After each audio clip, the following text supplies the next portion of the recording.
Bismillahirrahmanirrahim. Assalamualaikum warahmatullahi wabarakatuh.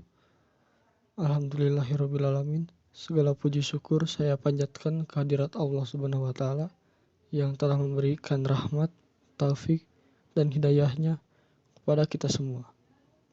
Salawat serta salam semoga tetap tercurah limpahkan kepada Nabi besar Muhammad SAW yang telah membawa kita dari zaman kebodohan menuju zaman modern yang seperti saat ini. Perkenalkan, nama saya Iqsal Febian dengan NPM 10121091 dari kelas C5 Manajemen. Kali ini kita akan resume materi tentang Ma'rifatul Insan, bagian kedua yaitu Hakikatul Insan atau hakikat manusia. Di dalam KBBI, hakikat manusia itu memiliki dua arti, antara lain intisari atau dasar, dan yang kedua itu kenyataan yang sebenarnya atau sesungguhnya. Di dalam hakikat manusia, yang pertama itu yaitu makhluk. Makhluk adalah sesuatu yang dijadikan atau diciptakan oleh Tuhan, seperti manusia, binatang, dan tumbuh-tumbuhan. Makhluk yang pertama itu bersifat alal fitrah atau berada di atas fitrah. Fitrah itu adalah sifat asal, kesucian, bakat, atau pembawaan. Sebagaimana disebutkan dalam firman Quran surat Ar-Rum ayat 30. Dan yang kedua itu lemah. Manusia diciptakan oleh Allah dalam keadaan dhaif atau lemah. Kelemahannya terutama dalam menghadapi godaan hawa nafsunya. Seperti kita yang tidak sabaran saat menghadapi sesuatu atau menunggu sesuatu. Dan yang ketiga, bodoh. Manusia diciptakan juga oleh Allah dalam keadaan jahil atau bodoh. Seperti bodohnya manusia saat mengagumi dunia seperti akhirat. Dan yang keempat ada fakir. Manusia diciptakan oleh Allah dalam keadaan tidak memiliki apapun. Tetapi hidup manusia akan lebih nikmat jika kita selalu bersyukur kepada Allah. Hakikat manusia yang kedua yaitu dimuliakan. Manusia adalah satu-satunya makhluk yang dimuliakan oleh Allah dari makhluk yang lainnya. Di antaranya yang pertama itu dengan ditiupkannya ruh.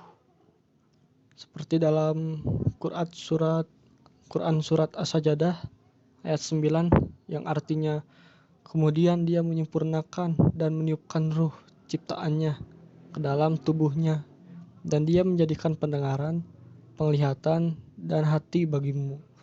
Tetapi sedikit sekali kamu bersyukur. Quran surat As-Sajadah ayat 9. Dan yang kedua yaitu memiliki keistimewaan. Seperti halnya kita semua tahu, manusia adalah makhluk hidup yang paling istimewa. Karena kita telah diberikan akal sehat, jasmani dan rohani, dan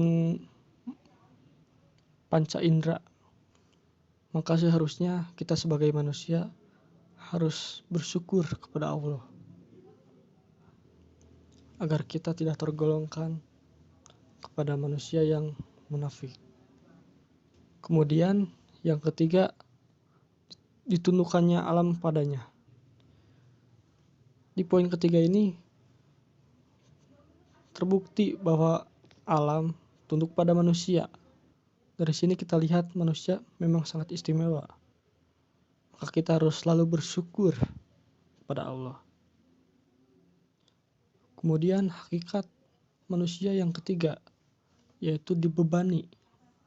Karena sesungguhnya manusia itu adalah makhluk hidup yang bertanggung jawab. Seperti tugas pertama kita yaitu ibadah. Ibadah itu tidak hanya sholat saja. Ibadah itu bisa berupa perbuatan, perkataan lahir maupun batin. Jika kita hanya sholat saja tapi jarang beramal, itu rasanya seperti ada yang kurang dan tidak lengkap. Maka kita harus seimbang. Beribadah itu harus seimbang agar kita memiliki bekal untuk akhirat nanti. Dan yang kedua, tanggung jawab kedua yaitu khilafah. Tugas khilafah itu menegakkan hak dan keadilan di muka bumi dan membersihkan alam ini dari perbuatan najis, syirik, serta munafik. Lalu hakikat manusia yang keempat yaitu bebas memilih.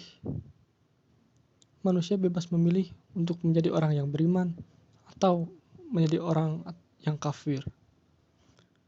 Jika ingin beriman, maka kita harus sering beribadah. Tidak boleh bolong-bolong salatnya. Tidak boleh malas ngajinya. Dan yang lainnya. Jika kalian berbuat dosa, maka cepat tobatlah agar tidak tergolong orang yang kafir. Dan hakikat manusia yang kelima yaitu balasan atau pertanggungjawaban. Pada dasarnya, setiap perbuatan pasti akan mendapatkan balasan atas apa yang telah ia perbuat. Maka dari itu, hendaklah manusia dapat memilah apa yang akan ia lakukan. Jangan sampai salah arah. Maka dari itu, balasan yang pertama yaitu surga. Siapa sajakah yang akan mendapatkan balasan surga? Yaitu orang yang beriman, yang berakal, yang selalu beramal, yang baik kepada semua manusia. Sedangkan neraka bagaimana? Seperti yang kita tahu, orang yang pembohong, yang munafik, yang kafir, dan sebagainya, itu pasti sudah masuk neraka. Kita pun tahu, meskipun kita sudah menghindarinya, tapi kita mungkin tidak sadar telah melakukannya. Maka dari itu, kita harus selalu ingat kepada Allah Subhanahu wa Ta'ala agar kita selalu beriman, sholatnya rajin, dan selalu beramal. Dan jangan lupa untuk selalu berbuat baik di tiap harinya.